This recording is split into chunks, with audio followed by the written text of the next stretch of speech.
Welcome to the Fly Culture Podcast, bringing you interviews, reviews and fishing tips. Here's your host, Pete Tigus. Welcome back, everyone, to the Fly Culture Podcast. I hope you're all well.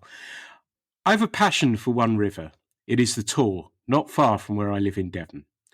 I was recently contacted by my guest today, who has made a film about a river that has changed his life, the Soca that flows in Slovenia. I'm planning to learn a little about Lauren's fishing timeline and learn how he captured so many beautiful images of the river that means so much to him.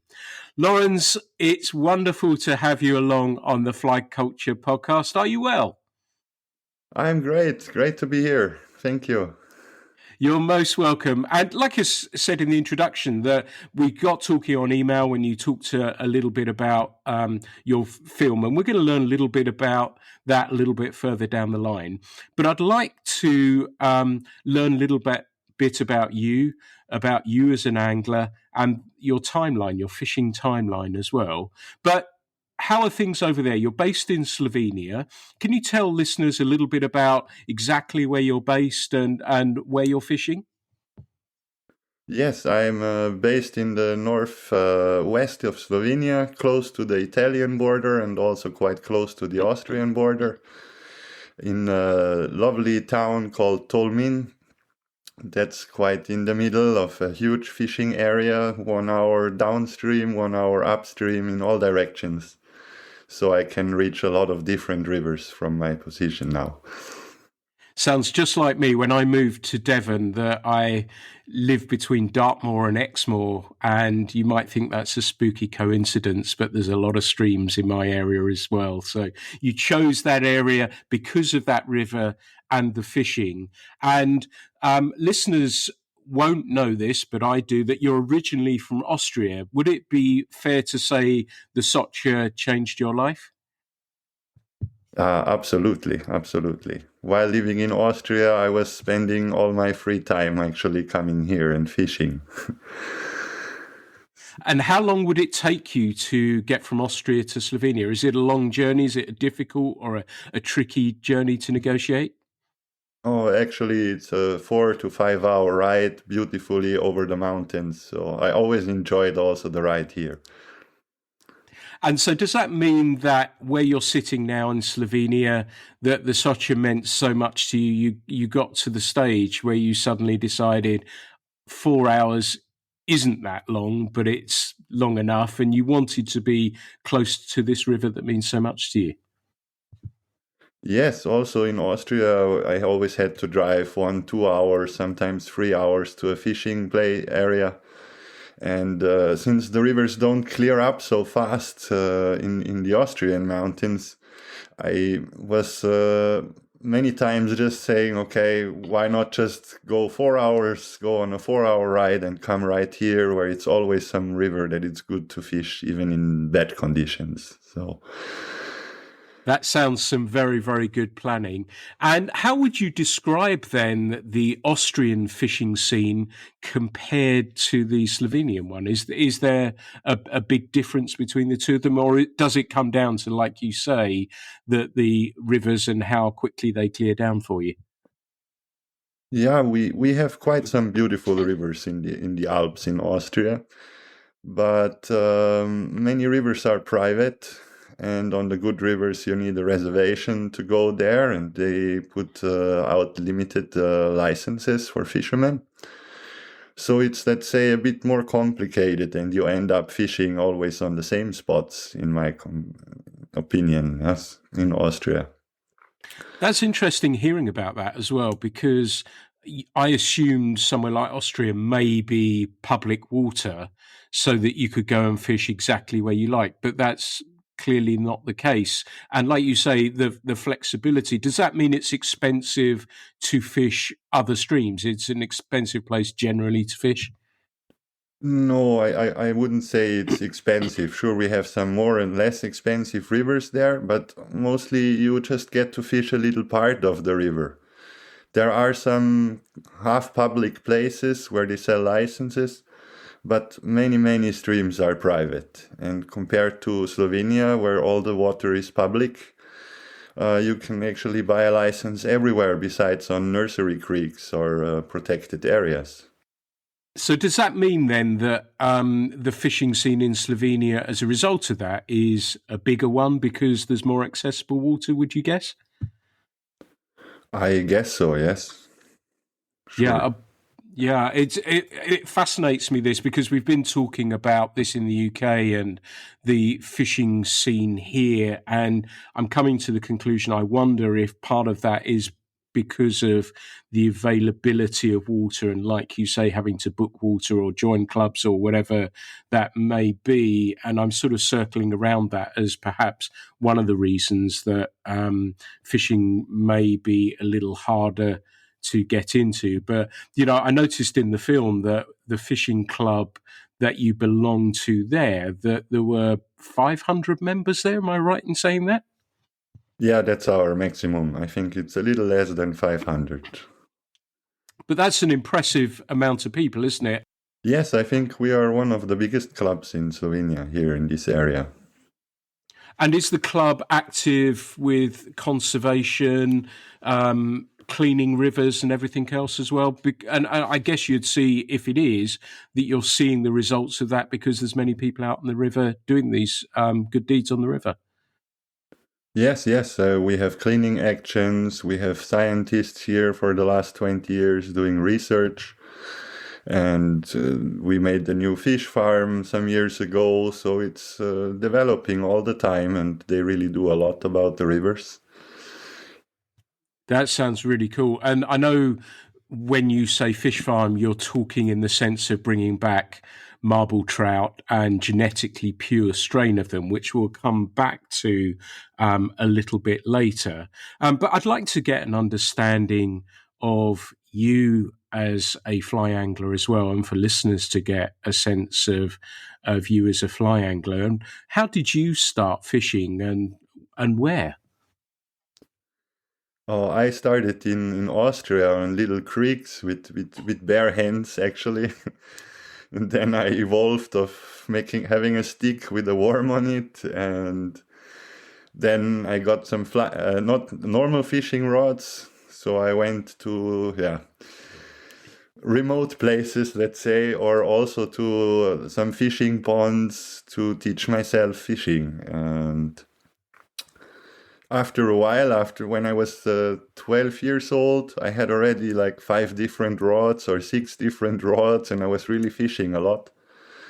And I read a German fishing magazine where they had an article there about the Soca River. And there it was written that's only fly fishing here. So that was the moment when I thought, okay, this is maybe something I need to try, and begged my mother to buy me a fly rod and told her that it would be nice hiking there in the national park in Slovenia and just to drop me off by the river somewhere. That was my journey, how I became a fly fisherman. Fantastic. And so even from an early stage with the fly rod, the Soca had a place in your heart. And if it wasn't for that magazine, perhaps you may be sitting still in Austria or perhaps even somewhere else as well. So it's fascinating to learn that. I want to take it back a little bit as well. And you said about catching trout with your hands. A, were you very good at it? And B, how do you go about doing that? I know we call it, I guess, over here, tickling trout, and it's just that gentle. But how did you go about doing that, and were you successful? Oh, yes. We had a little creek in front of my home in Austria. And there you kind of just spooked the fish, and then you saw under which stone they were going. And then, yes, you put your hand under, you tickle them a bit, you you start to hold them tighter and tighter, and then you just pull them out. Yes. Wow. I've seen somebody try it, and I've not done it myself, but that makes sense actually, sort of kind of spooking them and then finding where they've gone to. Does that mean when they're in that hiding place that they're not going to scoot off anywhere else? They're going to stay exactly where they are? Yes, if you approach very slowly, usually they stay there. Yeah, it needs some practice, but you get used to it. And if you just softly touch the fish a little bit, he won't immediately swim away. Sure, that happens, but with a little luck, you can get him. Nice, nice. And so you read this article and you picked up a fly rod for the first time. I suspect it was before you actually went to Slovenia. How was Yes. that process for you about learning to fly cast? How did you go about doing that? And did you get your rod and then practice and practice and practice? How did that work for you? Yes, I got the rod. I got some instructional book on how to do the casting. And then I just practiced in my garden. And then as a second step, I practiced in some fish ponds to catch also some fish. And yeah, basically when I came to the Soca River the first time, I've never fished the river. I just fished on fish ponds and lakes. But this was a very short time, within a few months. So just got the basics. Yeah. And how was that first moment then on the river, having fish still water and then going to moving water? I'm guessing that you read a fair bit about how to fish a river, but how were those moments when you were sort of making those first casts and thinking, wow, this is completely different to what I've been doing? Was that a difficult change to make? Oh yes, I remember that this was quite a difficulty for me to fly fish in a river. And I was lucky because when I was arriving at the hotel with my mother, there was a group of Swiss fishermen, older guys, and they just took me with them. So complete strangers, let's say, but they were really, really nice. And we spent the whole week fishing. And I remember the first couple of days I didn't catch any fish. So I just spooked everything. And I think on the third or fourth day, I finally caught a tiny grayling. That was my first fish in the river. Fantastic. How did that feel? That was gorgeous. Yes, I still have a picture about my first little grayling on the Soca River. Lovely. And I guess you've got your mother to thank for taking you to Slovenia and staying while you were busy fishing. Yes. My mother did always a lot for me, and she was always there to support all my crazy ideas. And that was one of the craziest, to just go with a little boy to his dream place. So all the love for my mother and a big thanks. Yeah, nice. And it's lovely you say about the Swiss guys took you under their wing. And it just goes to show, doesn't it? It doesn't matter where we are, but we're all the same family. When you see somebody wandering around in a pair of waders setting up a fly rod, we're all friends from the same, or all members of the same fly fishing family, aren't we? I think so too, yes. And I really love the idea. It's sometimes when you meet a fisherman, he's like, oh my God, there is another fisherman, some concurrent thinking. But actually, really, I like to go to them, talk to them a little bit where they are from and exchange some stories, give them a little hint where to go. And I kind of enjoy that. And it's happening quite sometimes that I would just walk up to fishermen to talk to them. Yeah. Yeah, that's nice to do. And I know recently I was in Denmark and it was exactly the same. And it turned out that Morten, that I bumped into, we had mutual friends. And it just goes to show that we are one big family, really. But it's interesting watching the film again, coming back to, because we're going to touch on tackle a little bit. Would I be right in saying that you were fishing a glass rod in the film? Oh yes, I do. This is a fiberglass rod. It was also my first fiberglass rod because when you fish and film or make photos, the most rods are actually dark. Yes. So the reason why I had a fiberglass rod is because it's white and the light shines through and you can definitely see it better.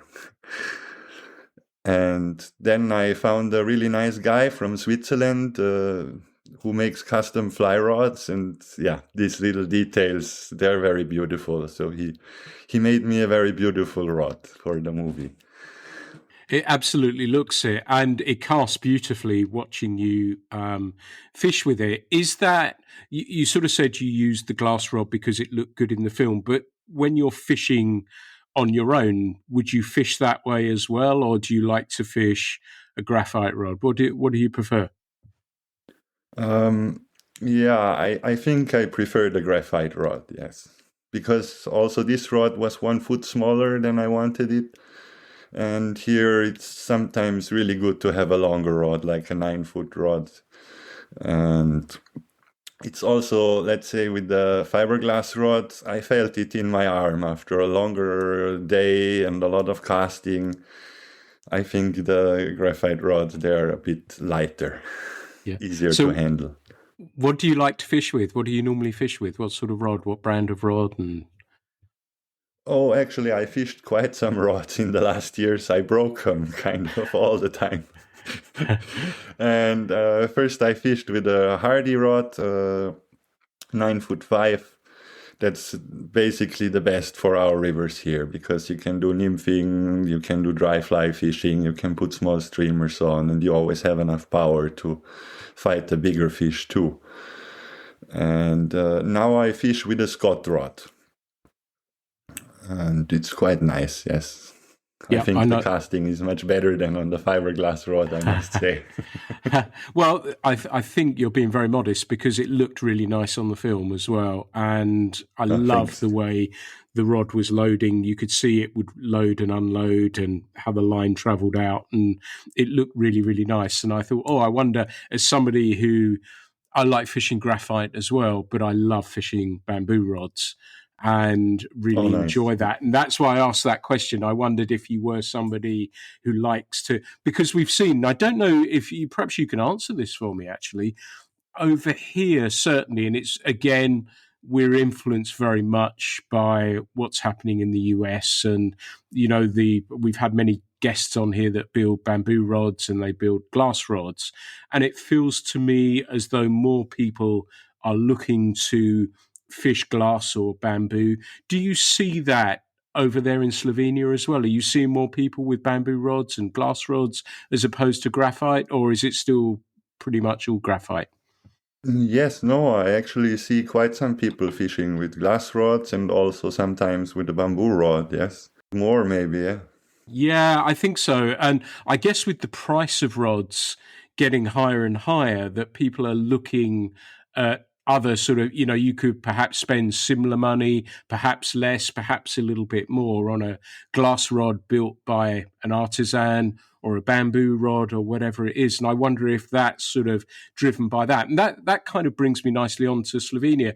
Do you see in Slovenia and perhaps Austria influences from the US as well? Is that where you're looking? Is that the sort of stuff that you're reading, that you're interested in, and you see that on the rivers from anglers in Slovenia too? Yes, I think the US has a big influence on how fly fishing evolves all over Europe, I guess. And there are quite some big brands, they have that influence, and yeah. Basically, what I see the most is that people are starting in the Czech nymphing, similar techniques. That's what I saw in the last couple of years, really, really a lot. Yeah, absolutely. And like you say, from Eastern Europe, those techniques, France, Spain, Italy. I was lucky enough to fish out in Italy, Trentino way, in the summer, which I'm guessing is kind of similar to the fishing that you're doing now. But yes, those techniques. But I kind of liked those mountain streams, pocket water, flipping a dry fly in and seeing whether a fish comes up and takes it or not, which was hugely, hugely exciting to me. How I talked about the UK and public water and everything else, and it just got me thinking that what we were just talking about. And in Slovenia, in the time, and I know we were talking off mic, that you said that you've lived there now 7 years. And have you seen, how does fly fishing, even in the time that you've been visiting, but more recently since you've been living there, how does fly fishing look to you? Has it grown? Have you seen what is the age group of people fishing? Is it a mixture? How does the fishing scene look to you over there? Oh, I mean, basically, we have a lot of people coming here from other countries, mostly Germans, Austrians, Italians, some French people. So it's coming more and more fishermen to our area. And that's one big part. We will also need in the future some regulations or limitations of licenses on smaller streams at least. And yeah, there are different, how to say, it's right, parties of fishermen. The ones who want just to catch some fish and they don't care if it's native or not. They want to bring it home to their family. And then there are the hardliners who are just practicing catch and release fishing. So I think there are different kind of fishermen that come here to the area. There are some people who strictly fish with streamers. Some others are strictly fishing with dry flies. Some are just nymphing or check nymphing all the time and don't even think about using any other technique. And yeah, on the small streams we use tenkara rods, so it's very diverse fisheries, and I see everybody has his preferences. Yeah, that's some main thing. Yeah. Yeah, and what about the age group of anglers? Is there over here it tends to be a little bit older. Of course, there are younger anglers as well. But what is the age group that you're seeing? Are you seeing a mixture, or do you notice that there are younger anglers fishing? How would you describe that? Well, I think basically the ages are more like people from 45 plus. But also some younger people come here. Usually then they spend just a couple of days and then they travel on or they come camping here. But I think it's a minority of younger people that fly fish, yeah. That's good to hear. It's great to hear. It was interesting where you were talking about the different techniques, and it made me think about the rod that you use. A 9'5" weight is a good all rounder. How would you describe yourself as an angler? Then are you? And as I said, the rod I think has given me a little bit of a idea. But how would you describe yourself as an angler? Are you you love to fish primarily a dry, or do you fish dry nymphs, streamers? Do you like it all? Yeah, actually I adopt, but the one thing I do mainly is sight fishing. So I'm not going to a pool where I even know that there are some fish inside. I'm not making usually blind casts. So I find a fish, I aim exactly for that fish, and then I make my cast. When I see them feeding on the surface, I think the rule number one is to use a dry fly. But otherwise, you can see it on the fish's behavior where he's feeding, and then I adopt to that. And I would say probably 2/3 of the time I'm sure fishing with nymphs, and only when I see serious action on the surface, then I change for a dry fly. That sounds like a good plan. Does that mean when you walk slowly up the river and then you've seen a fish, and does that mean then you'll spend some time watching that fish? I guess as you're walking up the river, if it's rising, you're going to see signs of that. But then do you spend time watching that fish before you even make a cast? And if you do, how long will that be? Will you be sure that it's nymphing? We know those signs if a fish is nymphing, but how long do you tend to take and watch that fish? Well, I mean, usually I'm not watching it for a long time, because here in that clear water you need to do a very slow and hidden approach. So as with taking the time to go in the perfect position, so you will not spook that fish, you have enough time to watch him how he's feeding. So usually by the time I'm in position to cast, I watch the fish for some minute on the way there and saw if he was feeding on the surface or not. And usually I don't spend a lot of time. I make my 1-2 casts, I spook him, catch him or not, and then I walk on to find another one.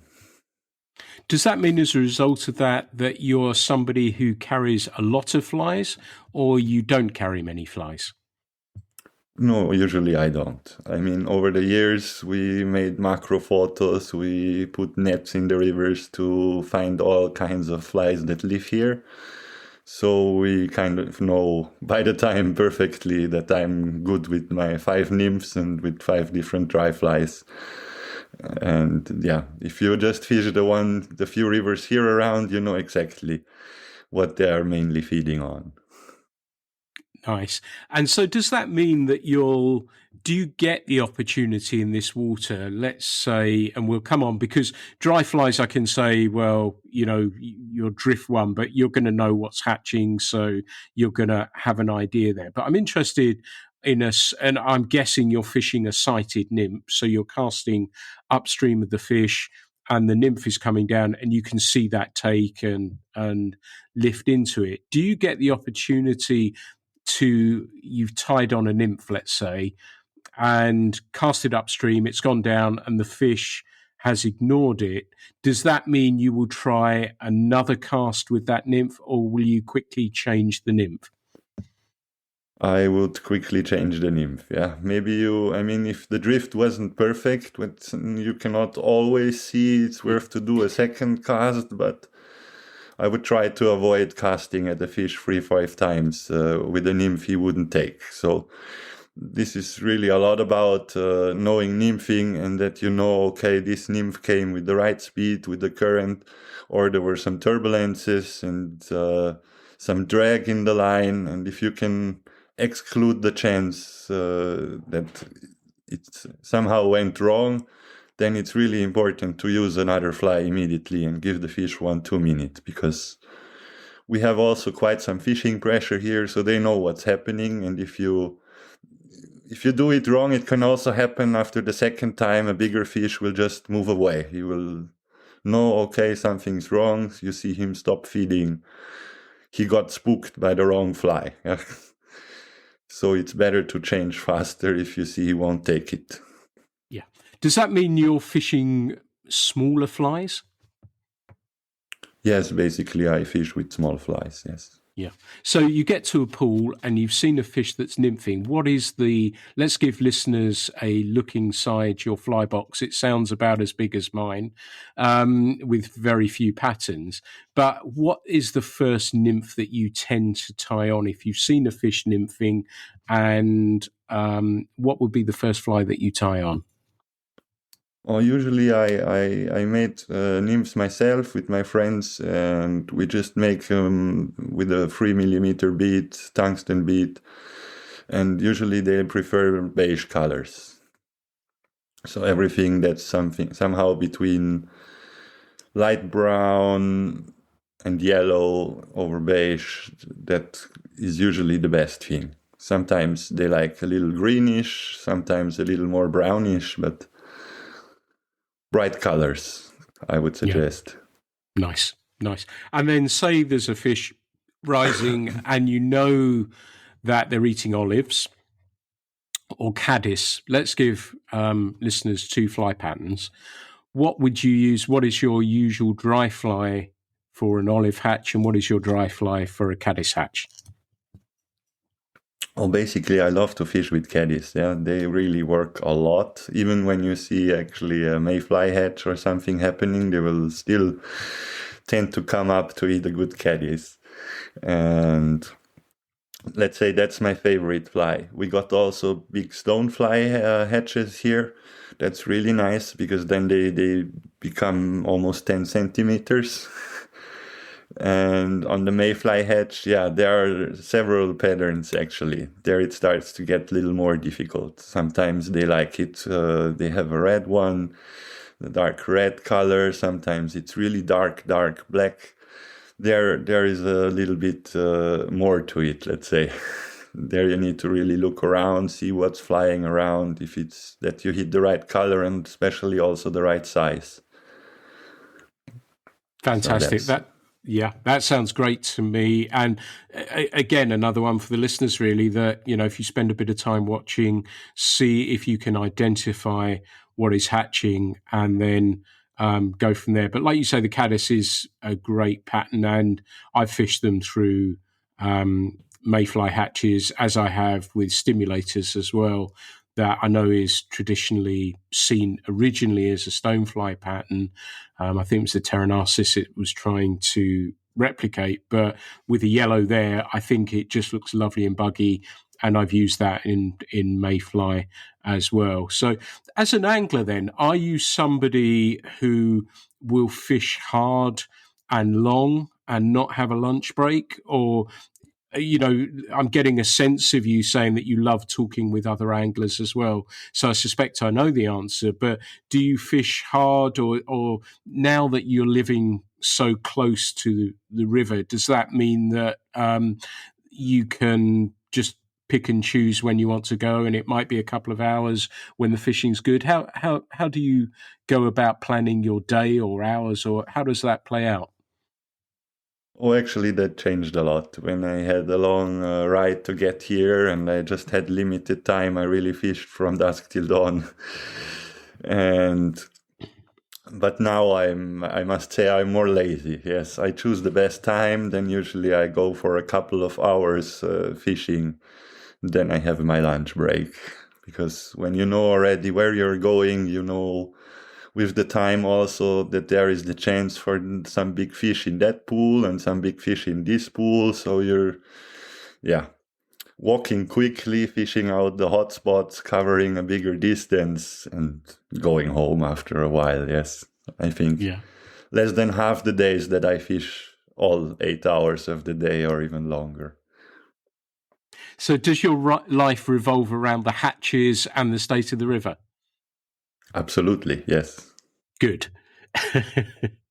I love the early morning hours because the big fish, they tend to go hunting in the night or in the early hours. So when you're coming there and you're the first person on the river, then you can see the big fish on the sides hunting in the lower parts of the pool. And as soon as the sunlight comes or the first person try to fish there, those big fish, they are hiding. Yes. And then you're left, all you got left is some rainbows then. Yeah. And like you say, early morning can be a good time for spinnerful as well, can't it? Do you get a similar sort of thing for you that you might see a spinnerful as well? A spinnerful? Sorry, I didn't. The dying mayflies coming to the water and dying, having laid their eggs. Okay. Yes, it happens, but it's quite rare, I would say. Right. The big hatches, as we saw them many years before, they're getting really, really rare. Mostly in the smaller rivers, in the upper parts, in the national park. When I was here as a child, we saw huge hatches, and the water surface was punctured by hundreds of fish.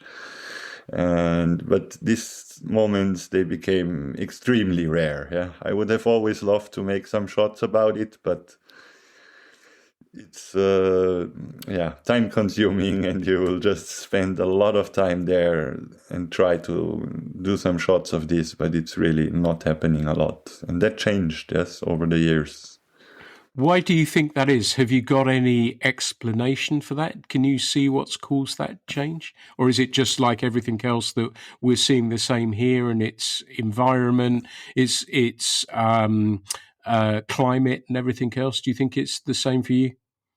Yes, I think there are many reasons why it is like that. Yeah. This can be pollution, climate change, digging out of sands, flash floods that destroy the river bottoms, and I think there are many things, and it would be a conspiracy if I make something up. Yeah, I'm trying to find it out, but even researchers, they do not really share the opinions about that. So yeah.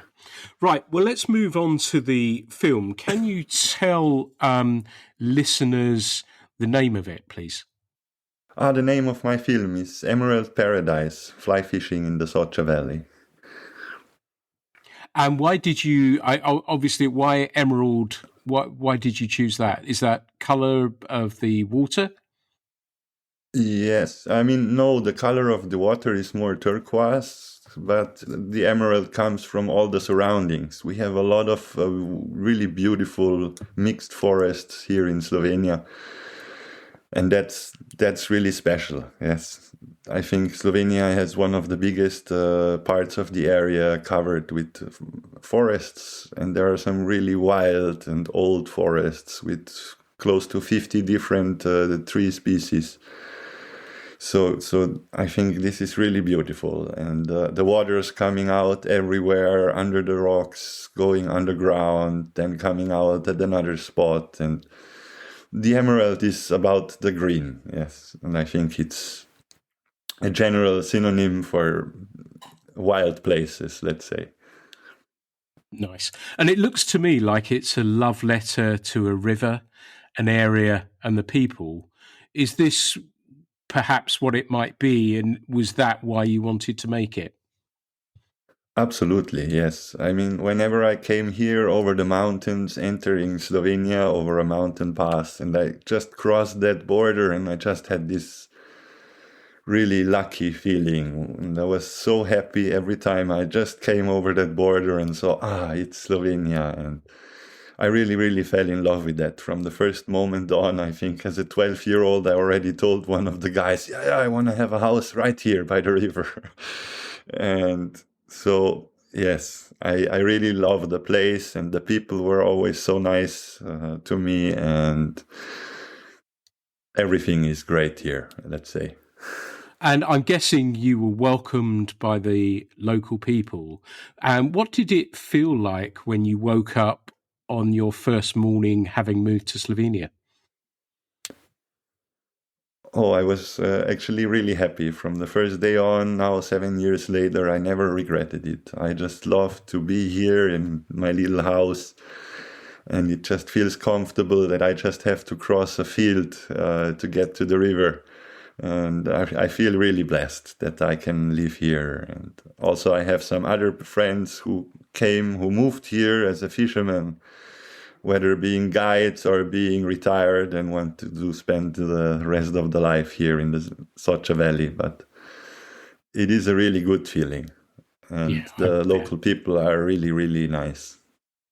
Fantastic. Did you feel, coming back to the film for a second, did you feel, because it's beautifully shot, it's not a trout fest of, catching fish, it's about a whole lot more, but did you feel differently when you put on your waders, rigged up your rod, spotted a fish and cast to it? Did you feel a little bit more pressure to catch a fish when the camera was filming you? Oh yes, we filmed terabytes when it didn't work. When you get a little nervous, it's that moment when you spook the fish, when you catch the tree. So with putting up at least 2 cameras for most fishing scenes, one telelens to film the fish, and then the other cameraman moving behind, it's been tricky, yes. So most of the times you want to get a good shot, you spook the fish already setting up the camera. And then when the cameras are set up and running and all the pictures are perfect, then I run there in front of the camera and everything must be perfect. So there are funny situations when I fell into the water, spooked the fish, caught the cameraman. The dog would run and bark in the back, and it would be, it was a big challenge. And on some fishes, you just catch them when you're alone, but when you have a camera team with you, it's becoming impossible. Yeah. So we failed a lot there.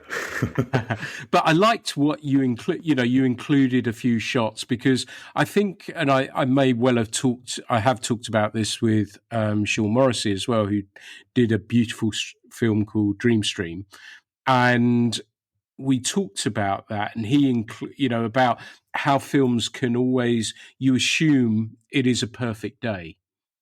And it isn't always a perfect day. We all get caught in trees. We all lose flies. And you included some of those shots as well, which I always love to see, because it gives an honesty and makes everyone realise not every moment that you're on the river is perfect. Were you really happy to include those shots so that anglers could see that too?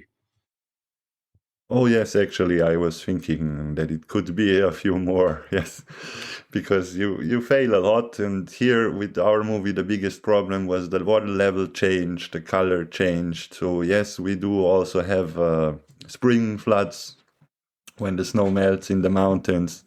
The water gets a little murky, a little more blue than green. And those were the big difficulties, yes, to have in all the seasons that we wanted to record also perfect days. So we had there days in the fall season where it was just 4 weeks of raining, and the river was muddy and high, and we couldn't do anything. And as soon as the water level was okay, there was no more color on the leaves. So we kind of missed whole seasons by the conditions, and that was really a tricky part. Yes. Does that mean it took you quite a time to film it? Absolutely, yes. How long? Well, we did shots, I think, for around 3 to 5 years. The changes of the seasons were the hardest because we didn't have snow, then we had these rainy seasons, and then you can't get the shot right, And so we had to wait for years to get the right seasons, and everything was always constantly changing. So that was a big issue and making it difficult. But you talked about that time period, and of course I'm thinking about the film as well, and where you show particular shots of a spot in the river over a period of time, don't you? That you see it it's beautifully done, summer, I guess, autumn, winter, and I guess spring again, where there's snow on the ground, and they're really beautiful shots. I really enjoyed seeing those.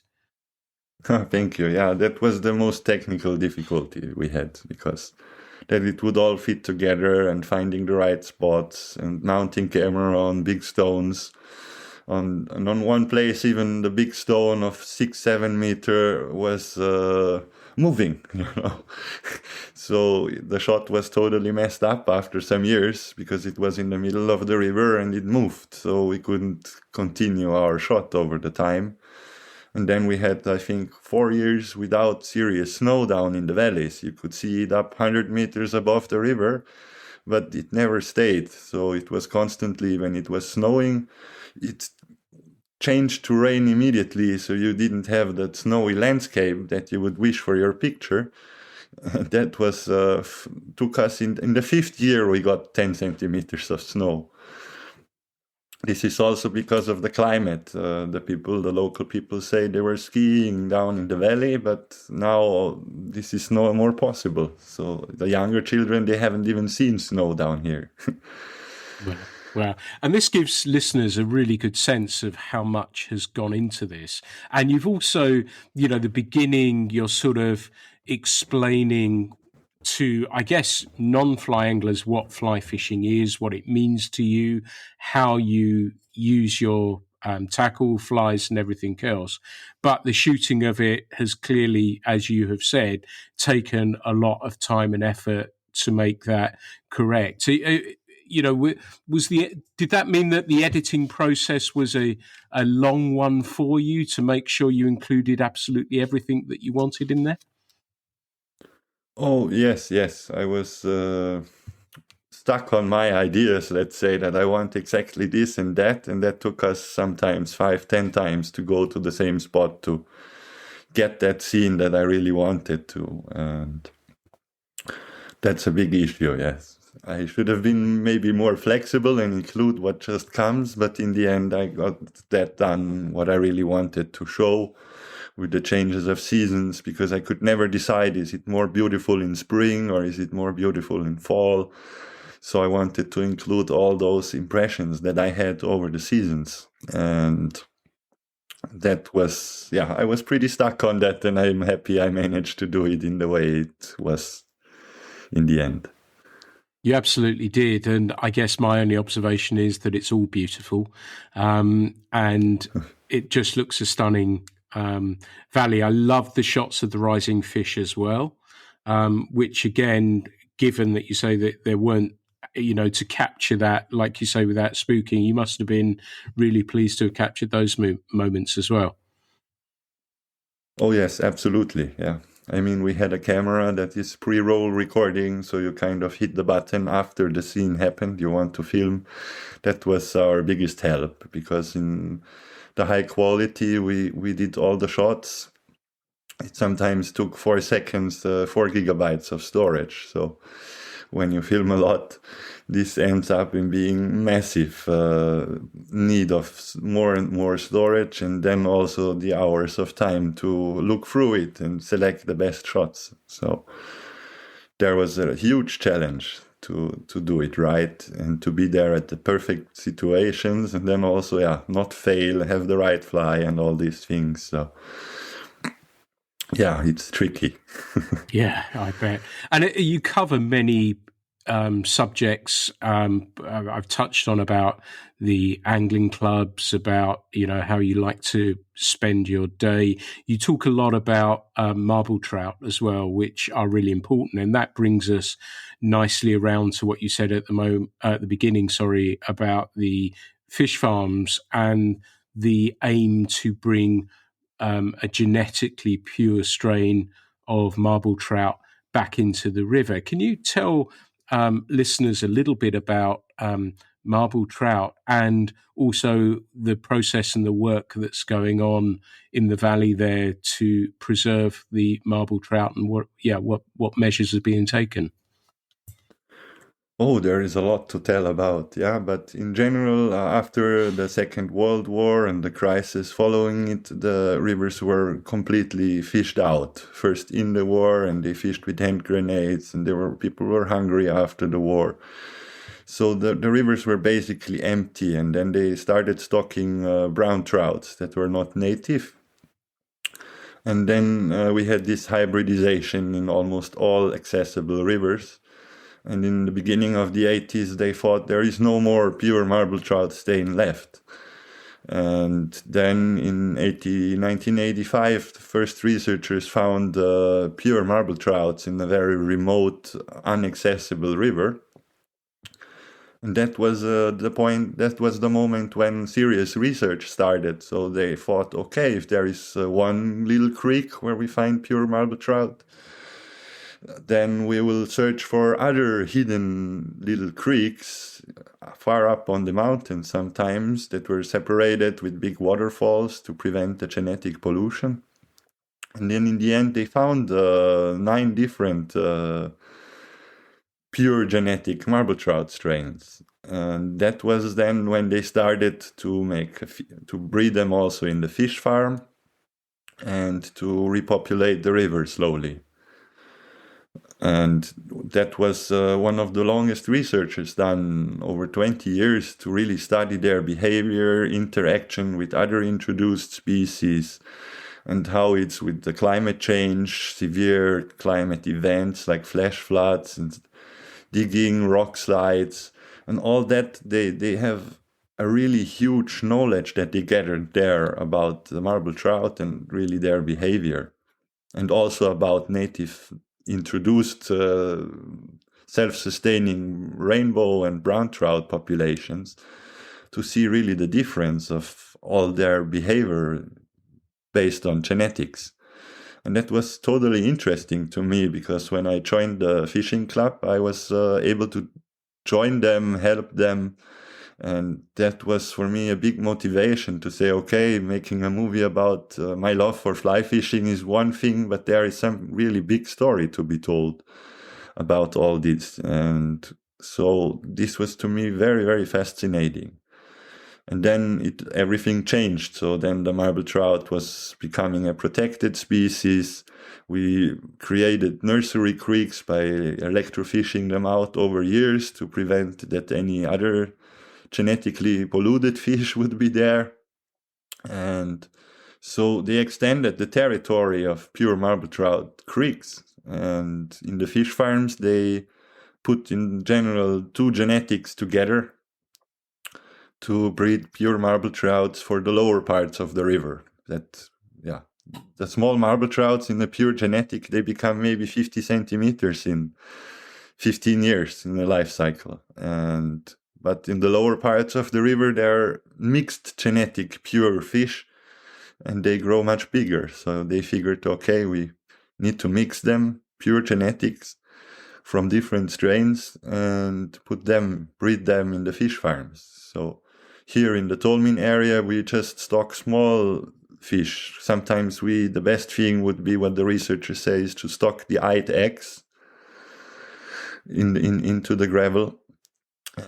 But sometimes we also have 1-year-old fish that we then stock. What I think it's very good. Only in the upper parts, in the parts where it's heavy fishing pressure, they put also bigger fish in, so that the people will come and have a chance to catch them. Yeah, nice. And does that mean, I'm guessing, that you said people come from over Europe to fish. Does that mean angling is very important to the local economy? Yes, I guess it is. Yeah, it's a small place. It's a fragile little valley, actually, but there come many people. So we have thousands of people coming kayaking, rafting in the summer times. Many people come hiking. So there are a lot of other tourists also coming. But the fishermen, they come for a longer time. So while most people come in the summer months from July and August, maybe some in September, the fishermen's coming from April till the end of October. And that's something very important also for the valley, for all the hotels, restaurants, bars, that there are those people here. And sure, yeah, fly fishing tourism here is a big thing. Nice. And you mentioned kayakers there, and I know you include some shots on the film. Have you noticed, what have your observations been if you're fishing a pool and a kayaker comes down? How do the fish behave? Do they impact the fish, or do the fish, they're not bothered? How does that work? What have you noticed, given that you're fishing crystal clear river? Yeah, I mean, the fish somehow get used to that, and they also know that the kayak isn't really a threat to them. So some fish really stay there when the kayaker is coming by, but I think the natural marble trout that it's born in the river, she will just move and will stop feeding. Yes, that's a big problem. So that's my experience. The bigger fish, as soon as the first kayak goes over, he's going slowly to his hiding spot and stays there the rest of the day. So yes, that's an issue where we are also talking about. They usually start at 9 o'clock. That's their official time when they are allowed to start. And we're hoping that we'll change that. So maybe an hour later. Yeah. But it was just interesting to see that, and I just wondered, we've started to see them on my local river a couple of times, and I just didn't understand how that would impact things. So I'm interested to learn as much as I possibly can about it. But you fish, as I do with your dog, Charlie, who plays a supporting role in the film. Is he easy to fish with, and does he get what you're doing? Does he understand what you're on the river and what you're doing? Yes, I guess so. Yeah, he's the greatest buddy, yeah, you can have on the river. And he's fishing with me since he's 8 weeks old. Now he's 10 years almost. And yeah, he's always there. He's watching me. He can just lay down sometimes and just watch me from the bushes in the back. And when I catch a fish, he's immediately coming and excited what's happening. That's really cool. Yeah. Then he just watches the fish and feels happy with me and moves back to find some stick, usually. He wants to play. It's really cool to be able to have them along. And I know my dog is very similar from a very young age. He's only 6, though, in comparison. He's always with me, certainly when I fish my home river as well, the Tor. And he kind of gets, he comes from a gun dog family, and it's his equivalent of working, I think. So he'll wade next to me in the river and gets excited when I hook into a fish. And he likes to, he's not one of these that wants to retrieve the fish or bites it or anything like that, but I have to show him the fish. He has to see that fish. So if he hasn't waded out with me when I've landed it, I have to bring a fish over so he can see it, quickly lift it out the net, let him see it, and then off it goes. And he likes seeing it go. Is Charlie similar in that sense? Or, by excited, does he want to get in the river to see what's happening, or he kind of knows what the rules are when it comes to the fishing itself? Yes, I think that's kind of a way of educating your dog, that you show him the trophy that you caught this fish. And I also do that, yes. He's just looking at the fish. He doesn't want to bite it or something. Sometimes he's running after it a little bit when I release the fish in the low water. But he never actually makes an attempt to eat the fish or to bite it. And he's just sniffing on it, looking at it, feeling happy with me, and then he's going his path.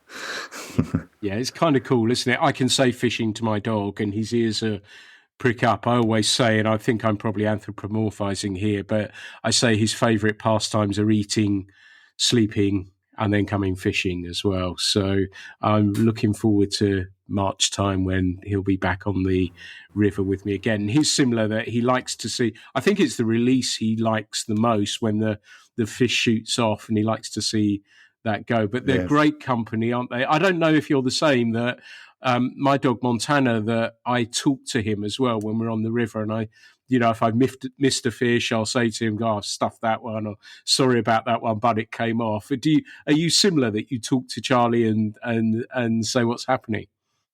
Yes, I must agree. Yes, I am talking to the dog all the time, and I think he understands me, and you can see he is listening. And then, this is also a working dog, half a border collie. So this is our job that we do together, to go out there, and he's a part of it, and that makes him happy. Yeah. That you show him this interest, you show him that he's needed here. And I think, it's education for the dog and giving both of us a great time. Absolutely. I was asked this question. I was a guest on a podcast or a chat somewhere, and somebody said, where would you most like to fish if you had a day? And I always say the Tor, my home river. I guess you would give a similar answer, but if you could visit anywhere, where is the place that you would most like to go fish? And I tell you what, you can take Charlie with you as well. I think, to me, very interesting where I want to go is South America. There is a big diversity and many different species to catch. I like mountain streams, so probably it's going to be more like Patagonia. But also fishing for golden dorado in the jungle would be something I'd really love to do, because it can also be sight fishing. And otherwise, I really love Russia, because there you can find streams that probably in 100 years nobody ever fished. And it's so huge and wide area and wild. I like this wilderness part and this discovery of something really new and being the first to make a footstep there. It's kind of my dream. And I would love to find those places where I really have this feeling that I'm the first guy in many years or in even decades fishing this river, or maybe the first one with the fly rod ever.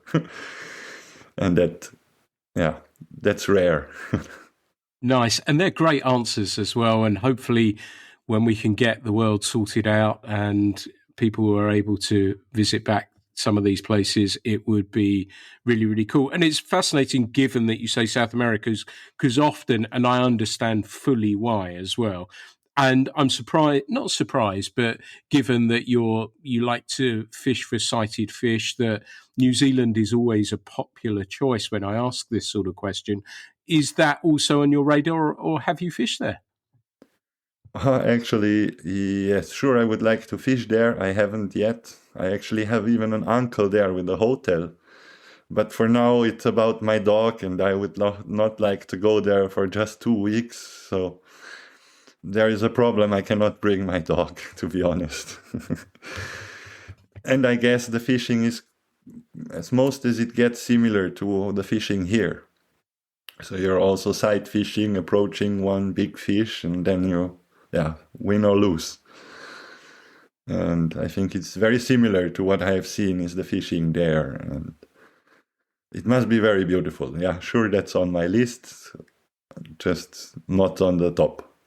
Yeah, that's good answer. And I'm the same with the dog. There's so many places I could fish, and like you, I get many invites to go fish, but I just want to take my dog along as well. And I can go 10 minutes, 20 minutes down the road to where we fish, and I don't care. It doesn't bother me. I'm perfectly happy. I can share that experience with him, or if there's salmon, if the water's big enough for salmon, with my wife as well. But I like him being part of that fishing day, and it's really important. And I know many people who come fish with me that they love him being there as well, and he's become a favourite with many of my friends as well, which is really cool. And I get that wholeheartedly, that leaving the dog and him not being part of that. I've sort of got this idea that I'd like to go away perhaps and fish for grayling somewhere or other, but then I worry about the water being too cold and him, because he'll wade next to me and it might be a bit much, and I worry about what that'll do to his joints longer term as well. So I worry about that aspect. So it may be we find some trout fishing somewhere next year that I can take him along and he can enjoy it. But yeah, they're a very, very important part of it for me, and will continue to as well. So, Lawrence, this has been a great chat. It has been fascinating to learn about marble trout. It's been fascinating to learn about you as an angler, and of course, Charlie too. Can you remind listeners the name of the film? How can they see it? When is it available? And where is it available as well? So thank you, first of all. And the film's name is Emerald Paradise, Fly Fishing in the Soca Valley. For now, it's available on our web shop, over our website, www.emeraldparadise.at. And for now, it's only available on DVD and Blu-ray for the maximum quality, so to watch it in Ultra HD, HDR. We also have Dolby Surround, 5 languages, subtitles. And it's really worth it to watch it in the highest quality possible. So everybody should take a chance or have a friend who can really play that. And it's really something that's impressing me after many years, that picture quality. And yeah, I hope that some of us will find our website and support us also by buying a DVD Blu-ray. And in the future, sure, it will be available online or some streaming provider. We're just having talks about that. So for the next couple months, I will wait with the online release, because I also get disqualified from further festivals. So I don't want to take that chance from me away. But beginning of the year, it will be available for streaming. But sure, you don't get the ultimate quality that you have on a Blu-ray. Yeah.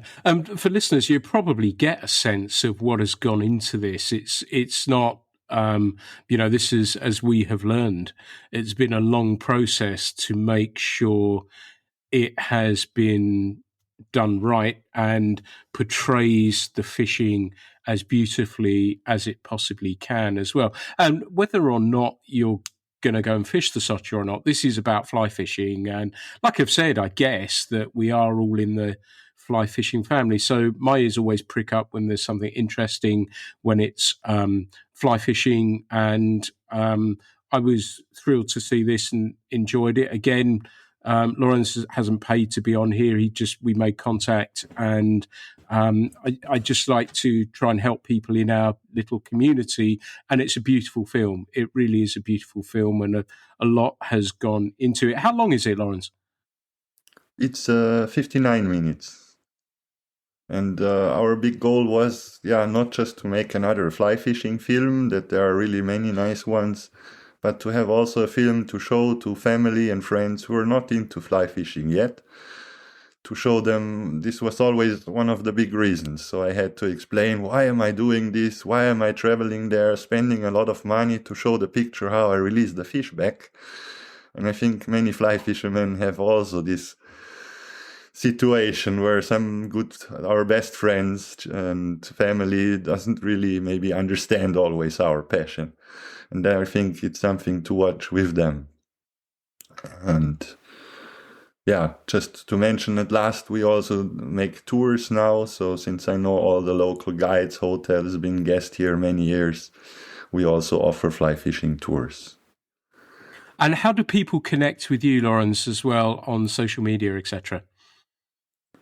Yes, I'm usually everywhere around on Facebook, Instagram. There we have the movie page, Emerald Paradise Movie. And on Facebook, just over my name, Lawrence Bubendorfer, or Emerald Paradise Movie, you will always find it. Fantastic. And that's lovely to hear Charlie in the background there as well. So that's great. Yes. It looks like he may be going out. Yeah, he might be going out shortly. And so it has been, we've spoken for well over an hour now, Lawrence. It's been fantastic to chat with you. Thank you for being a guest on the Fly Culture podcast today. Thank you very much. I enjoyed being here. Good to meet you and talk to you. Thanks for the support. You're welcome. Anything I can do to help the fly fishing community, I'm always up for that. Everyone, this has been the Fly Culture podcast. Thank you so much for listening to this episode. I hope you got a sense of Lauren's love and affinity with his home water, and I'm sure you probably feel the same about yours. So hopefully you'll listen to this and get a sense and think, yep, I know exactly what he's talking about. But thank you as ever for listening to the Fly Culture podcast. There will never be any charge for these. These will always be free to download. So thank you so much for listening. The Fly Culture podcast is brought to you in association with Fly Culture, a quarterly print magazine. For more information, please visit flyculturemag.com. You can also find Fly Culture on Instagram, Facebook and Twitter.